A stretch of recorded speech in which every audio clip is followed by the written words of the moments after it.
자, 지금 환경부의 블랙리스트가 일파만파로 번져가고 있습니다.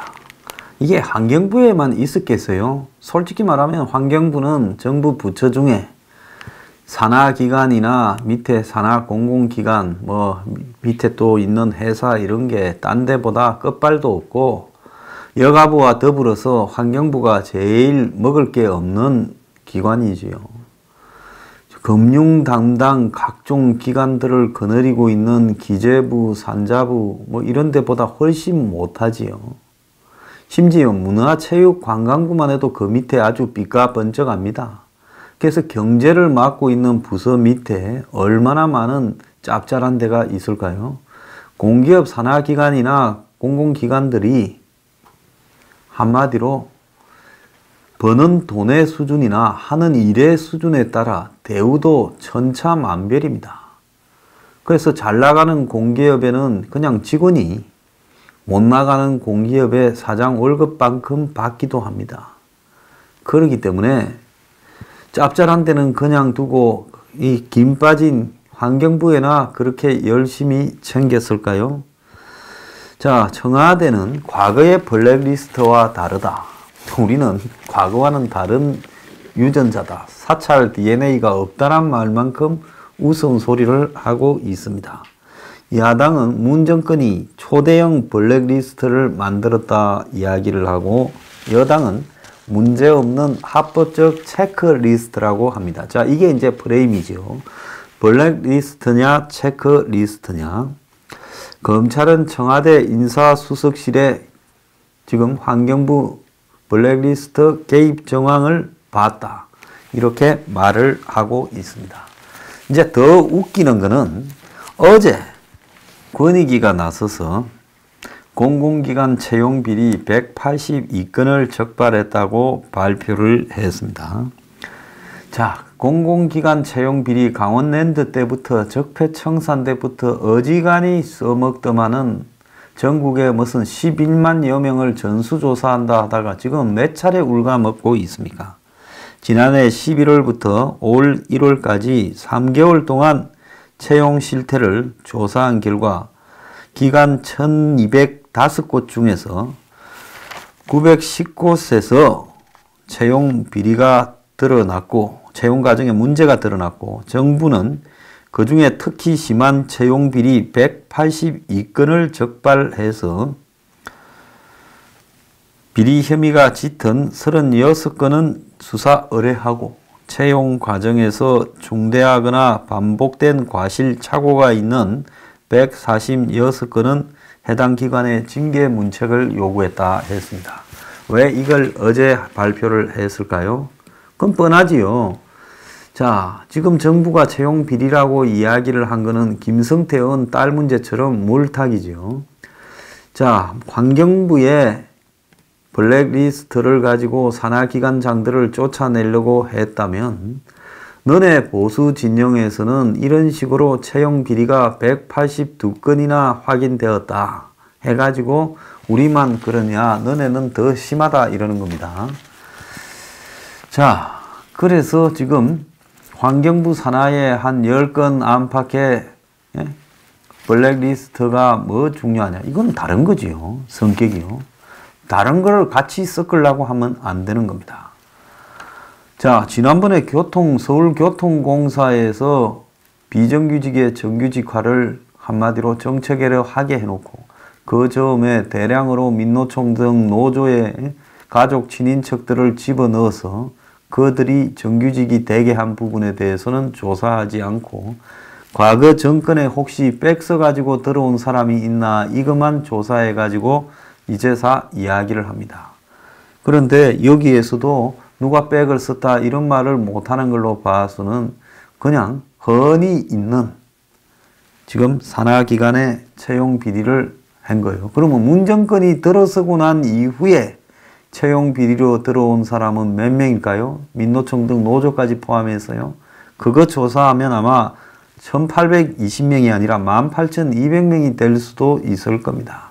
그러니까 비슷하지 않은 걸 가지고 비슷하게 물타기하지 말기 바랍니다. 검찰이 그런데 청와대 인사수석실 개입 정황이 있다고 이렇게 말을 하고 나섰습니다. 자, 그래서 좀 이상해요. 검찰이 지금 손혜원 소년건을 보면 정권에 거의 주구 노릇을 하는데 왜 갑자기 검찰이 이렇게 열심히 수사를 해서 청와대 인사수석실 오다를 받았다고 들었다라는 환경부 관계자의 진술을 확보를 하고, 또 검찰은 이런 문제에 대해서 청와대가 개입했을 가능성에 대해 수사를 진행하고 있다고 밝히고 있습니다. 검찰 관계자라는 입을 빌어서 청와대가 인사수석실 관계자도 조사할 수 있다 말을 했습니다. 새로운 임원을 뽑는 과정에서 환경부가 여권 인사에게 모범 답안을 이렇게 찔러줬다라는 의혹까지도 드러났습니다. 자, 이 이야기는 조금 이따 하고요. 검찰이 왜 저러지에 대해서, 검찰이 왜 그럴까에 대해서 좀 이야기를 하겠습니다. 자, 어제 한 석간신문에 문무일 검찰총장 수사권 조정 논의에 불만이 여전하다라는 지금 기사가 났습니다. 자, 최근에 검찰이 환경부 블랙리스트에 알짜 없이 청와대를 겨냥하고 나섰고, 검찰총장이 경찰에다가 수사권을 떼주는 이런 청와대의 의도에 대해서 불만을 지금 총장이 가지고 있다라는 이야기가 나왔습니다. 그래서 검찰총장은 간부회의에서 수사권 조정에 대한 올바른 논의를 기대한다, 이렇게 말을 하면서 지금 불만을 토로했습니다. 자, 검찰총장이 검찰개혁 과제 중 하나인 검경 수사권 조정에 대해서 우회적으로 지금 불만을 드러내서 관심을 끌고 있다, 이런 기사가 지금 나온 거예요. 대검찰청 확대 간부 회의에서, 이 확대 간부 회의라는 것은 검찰의 고위 간부들이 다 참가한 회의죠. 국회가 논의하는 수사권 조정이 올바로 진행되기를 기대한다라고 문무일 총장이 말을 했다고 합니다. 자, 문재인이 15일 지난 금요일 날 청와대에서 국정원 검경 개혁 전략 회의라는 회의를 소집하고 고위공직자 비리수사처를 신설하고 검경 수사권 조정을 통한 검찰, 경찰 등 권력기관 개혁에 박차를 가하겠다 하면서 군기를 바짝 잡았지요. 그러면서 드루킹 관련 김경수 문제 등에 대해 똑바로 하고 손혜원 등도 똑바로 하라, 뭐 이런 보이지 않는 뉘앙스가 있었지 않았겠냐 생각을 합니다. 자, 그러면서 지금 문이 이런 검경 관련 구조개혁과 관련한 법안을 올해 안에 통과시켜라, 이렇게 강조를 했다는 거예요. 그런데 문 총장은 그저께 19일 서초동 대검찰청에서 열린 확대 간부에서 그동안 국민과 시대 정신이 요구하는 방향으로 이렇게 변화하기 위해 노력해 왔으나 여전히 국민이 보기에는 부족하다고 여겨지는 상황이다. 현재의 국회 4개 특위, 즉 사법개혁 특위입니다. 4개 특위 논의가 진행되고 있고, 지난 14일 검찰 내부적으로 검찰미래위원회를 발족해서 국민을 위한 미래지향적인 검찰 모습을 보여주기 위해 노력하고 있다. 자, 검찰 구성원들도 가감없이 국민들에게 무엇이 바람직한가 하는 의견을 내고 검찰 업무의 투명성과 개혁을 위해서 노력해 주길 바란다.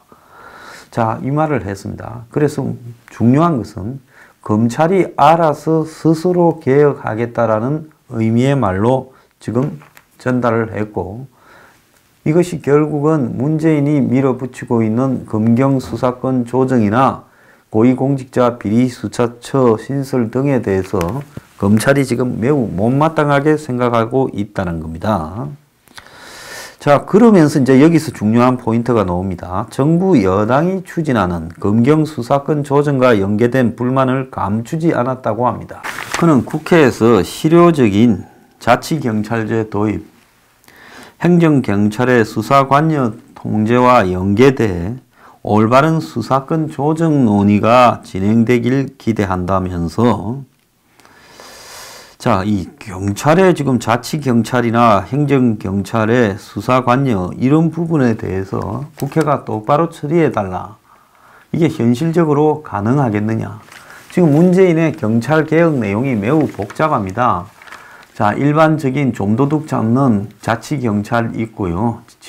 단순한 치안유지, 또 수사만 전문으로 하는 또 그런 지금 정보과를 형사과를 중심으로 또 경찰이 있고, 그 다음에 또 더 나아가서 뭐 다른 또 행정적인 부분을 하는 경찰이 있고, 이런 식으로 지금 경찰 조직이 복잡하게 분화되어 가는 부분에서 국회가 좀 챙겨야 된다. 이런 이야기를 하는 거죠.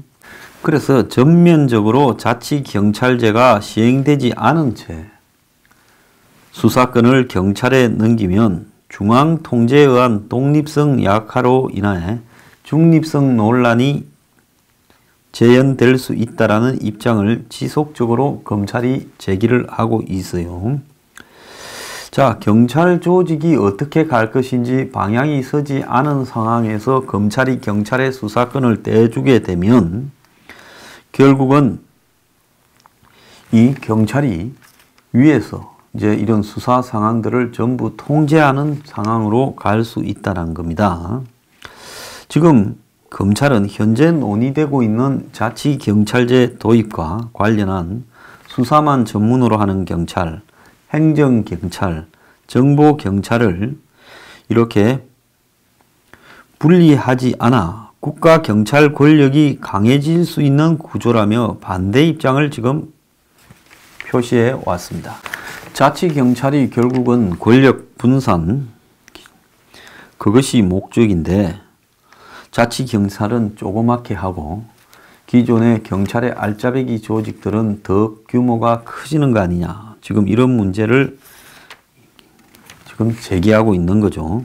논의되고 있는 국회에 경찰개혁 내용을 보면 자치경찰을 생활안전, 여성, 교통 등 주민생활과 밀접한 치안활동 권한 부여, 국가경찰은 정보 보안, 외사 및 전국적 통일 처리를 요하는 사무를 담당한다. 그래서 2022년까지 전체 국가경찰이 11만 7,617명의 36%인 4만 3천 명의 자치경찰이 생기는 이런 걸로 나누는 겁니다. 그래서 정치적 중립을 위한 또 합의제 행정기관으로 시도경찰위원회를 별도로 만들고 또 각 시도의 자치경찰본부와 시군구 자치경찰대를 신설해서 시도지사한테 임명권을 부여하는 겁니다. 그리고 자치경찰 이 예산을 국가가 부담한다는 거예요. 그래서 저도 사실은 이런 경찰 분산이 매우 반대를 합니다. 지금 이 소방서 같은 경우에 이걸 갖다가 전국 조직으로 중앙 조직으로 해야 일사불란하게 돌아가지, 이걸 지방에 전부 시도에 분산시켜 놓으니까 전국의 소방 기능이 매우 복잡해요. 그리고 예산이나 이런 것도 제대로 공급이 안 돼서 물자를 사지도 못해요. 자, 경찰이라는 것이 미국같이 큰 나라에서는 무슨 각 시 경찰, 또 카운티 경찰, 주 경찰, 연방 경찰, 또 시골에는 보안관, 이런 식으로 이제 각 특성이 있죠. 특히 텍사스는 레인저라고 하는 또 보안관 같은 게 있고, 그런데 그거는 각 지역의 수준에 맞게 이렇게 한 건데, 미국에서도 문제가 뭔가 하면 디트로이트나 이 플린트 같은 도시에는 경찰이 월급이 없어가 경찰력이 현저히 떨어지면서 안 그래도 빈집이 많은데 거의 범죄 도시화 되어버리는 부분에 대해서 미국 내에 불만이 속출하고 있습니다. 그렇기 때문에 한국적인 현실에서는 지금의 경찰 행태가 적합하지, 이걸 자치경찰과 또 국가경찰로 나누고 또 그걸 갖다가 관리하기 위한 행정기구를 별도로 만들고 이런 것이 필요하냐? 저는 필요 없다라고 보고 있습니다. 그리고 이런 것들이 자칫 잘못하면 굉장히 위험하게 돼갈 수 있다, 이렇게 보고 있습니다. 문재인은 15일 날 주재한 회의에서 자치경찰제와 검경수사권 조정 두 과제에 대해서 우선순위가 정치권과 자치분권을 하는 사람 간에 다른데, 지방자치단체는 자치경찰 하자예요. 왜? 저거가 관리할 수 있는 사람이 늘어나니까. 근데 또 중앙정치권은 그렇지 않거든요. 그래서 수사권을 조정을 하면 경찰이 지금보다 비대해지는 게 사실이라며, 그래서 가능하면 자치경찰과 수사권 조정을 동시에 하자 했는데, 자치경찰제를 시행하려면 법을 개정해야 돼요. 그래서 지금 국회 사법개혁특위에서 지금 이 문제가 한국당 등의 반대, 즉 고위공직자 비리수사처를 별도로 만들면, 지금 검찰 조직 외에 별도의 그런 조직을 만들면 결국은 그 조직이 적폐청산이라는 명목하에 야당 정치인들을 조사하는 그런 조직이 되지 않겠냐, 대통령의 하청 특별검찰 조직이 되지 않겠냐라고 우려하고 있고, 검찰 내부에서는 검찰 권력을 경찰 떼주고 또 고위공직자 비리수사처에 떼주고 이런 식으로 분리시키는 부분에 대해서 불만이 가득 차 있습니다.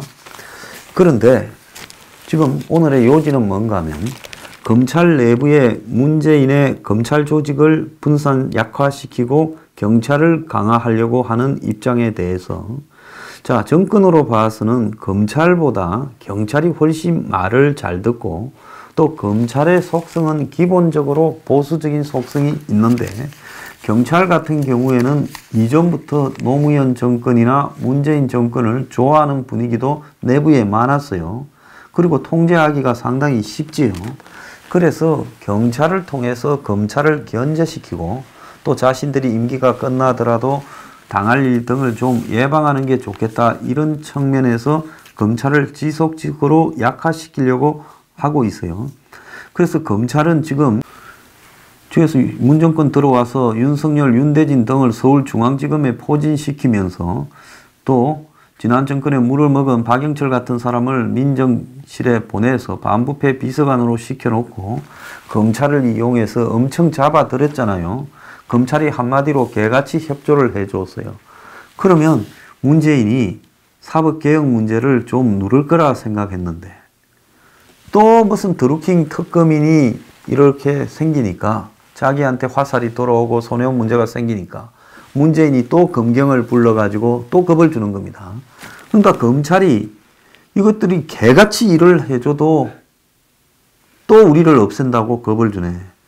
자, 이제는 우리도 자존심이 상해서 더 못하겠고, 이 사람들 진심이 결국은 검찰 조직을 약화 분리시키는 거 아니냐, 이제 이렇게 보고 검찰 내부에서 뭔가 상당히 꼬인 부분들이 지금 환경부 수사에서 확 터져버리고 있다, 저는 그렇게 봅니다. 그러지 않으면 검찰이 문 정권에 대해서 처음으로 반기를 들고 청와대에서 지시가 있었던 개연성을 확보했다라고 중간 수사 발표 비슷하게 밖으로 말할 수가 없는 겁니다. 검찰 관계자는 이날도 정확한 사실관계를 확인 중이라면서 청와대와 인사수석실 관계자들 조사는 불가피해 보인다면서 조만간에 청와대를 상대로 수사를 하겠다고 했고, 이미 청와대를 수사할 만큼 조용히 검찰이 자료를 다 확보해 놓고 있는 겁니다. 청와대가 제가 봤을 때 하다가 검찰한테 완전히 지금 한 수 물린 겁니다. 그런데 이게 환경부뿐만 아니라 보훈처, 법무부도 정권 바뀌자 사표 내라 메시지가 와서 전 독립관장은 청와대의 뜻이라며 다른 곳은 다 그러니까 사표 내라, 이렇게 이야기가 내려왔고, 보훈복지의료공단, 법률구조공단 전 이사장도 직원을 동원해서 압박을 했다라는 겁니다. 자, 그래서 보훈복지공단 이사장 같은 경우에는 문정권 출범 직후인 2017년 5월에 시작하자마자 보훈처 국장, 과장이 세 차례 원주 본사를 찾아와서 계속 강요했고 내 뜻으로 그만두겠다고 물러났다고 김옥의 전 이사장이 이야기를 하고 있습니다. 보수 정권의 블랙리스트를 그렇게 비판했던 정권이 똑같은 행동을 반복하고 있다 이렇게 말했고, 법률구조공단의 이현 전 이사장, 변호사로서 상당히 보수 쪽에 이름이 있었죠. 현 정권의 외압 때문에 그만뒀다며 법무부가 직접 사표를 쓰라고 하지 않았지만은 주변 사람들이 법무부에서 사표를 안 쓰냐고 하더라며 법무부가 공단 직원들도 동원해 사퇴를 압박했다. 그러니까 내가 공단 이사장인데 공단의 직원들이 이사장님 집에 가시지요. 이제 이랬다는 겁니다. 최근에 정부에서 임명된 윤주경, 저 윤봉길 의사 장손녀입니다. 윤주경에 대해서 이 독립기념관장이죠. 보훈처 국장이 2017년 7월 청와대에서 사표를 낼지 안 낼지 지금 결정하고 일주일 안에 내란다. 이 말은 일주일 안에 안 내면 네 조사 들어간다 이 말이죠. 근데 임기가 2달 남았는데 결격 사유도 없었는데 이렇게 말을 해서 피우진이한테 전화해서 이유를 물었는데 너무 심각하게 생각하지 말고 다른 것도 다 그래 한다 말했다는 거예요. 그리고 실제 피우진은 보훈처장은 2017년 8월 국회에 출석해서 사표 종용 사실을 시인했다는 겁니다. 그래서 피우진과 A 국장은 권한 남용으로 고발된 상태라는 겁니다. 자, 그러면서 청와대는 보훈처가 사표를 종용할 때 청와대는 윤주경의 사표를 말렸다고 뻥을 치고 있습니다.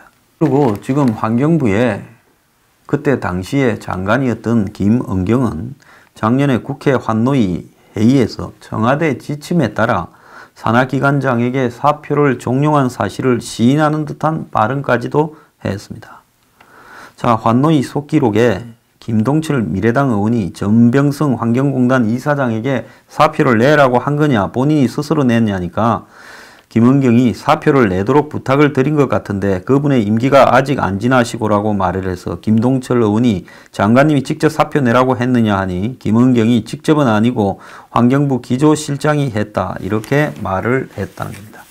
그리고 환경부는 아까 말한 대로 낙하산 내려보낼 인물에 대해서는 채용과 관련해서 모범 답안을 작성해서 유성찬이라는 환경공단 감사 공모 과정에 이 유성찬이 지원을 했고 청와대가 미는데 환경공단 업무자료 계획을 미리 건넸다는 겁니다. 검찰이 그걸 가지고 단서를 잡고 지금 수사 중이고 다른 후보자들은 이 자료를 받지 못했다는 겁니다.